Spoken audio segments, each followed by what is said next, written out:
এবার রক্তগঙ্গা বইবে এই কথা বলে ফার্স্ট লুকেই নজর কেড়েছিলেন টাইগার শ্রফ। বাগি সিনেমার চতুর্থ কিস্তির টিজারে যেন সে কথাই প্রমাণ করলেন অভিনেতা। প্রথম ঝলকে একেবারেই ভিন্ন অবতারে দেখা গেল টাইগারকে।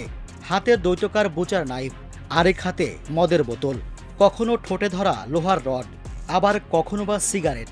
কোনো দিকে ভ্রুক্ষেপ নেই। ধারালো অস্ত্রের কোপে একের পর এক শত্রুকে ধরাশায়ী করছেন। চারদিকে রক্তের বন্যা। তাতেই প্রশ্ন উঠেছে, এই ছবি কি অ্যানিমেলকেও হার মানাবে? টাইগার শ্রফের পাশাপাশি সঞ্জয় দত্ত, সোনম বাজওয়া থেকে হারনাজ সান্ধু প্রত্যেকেই নজর কাড়লেন রক্তাক্ত চেহারায়। এ যাবৎকালে বলিউডে অ্যাকশন হিরোর নাম উঠলেই অক্ষয় কুমার, বিদ্যুৎ জামওয়াল কিংবা জন আব্রাহামদের পাশাপাশি শাহরুখ সালমানের নাম শোনা যেত। তবে বাগি 4 সিনেমার বদৌলতে যে সেই তালিকার শীর্ষে নাম লেখাতে চলেছেন টাইগার, তা বলাই বাহুল্য।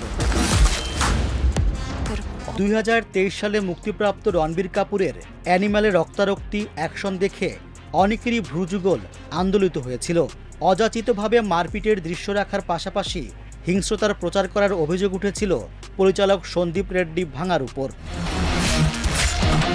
টিজার দেখে আবার অনেকে রণবীর কাপুরের সঙ্গে টাইগার শ্রফের তুলনা টেনেছেন।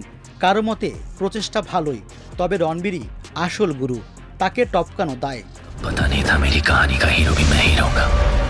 এখন দেখা যাক টাইগার সেটা পারেন কিনা।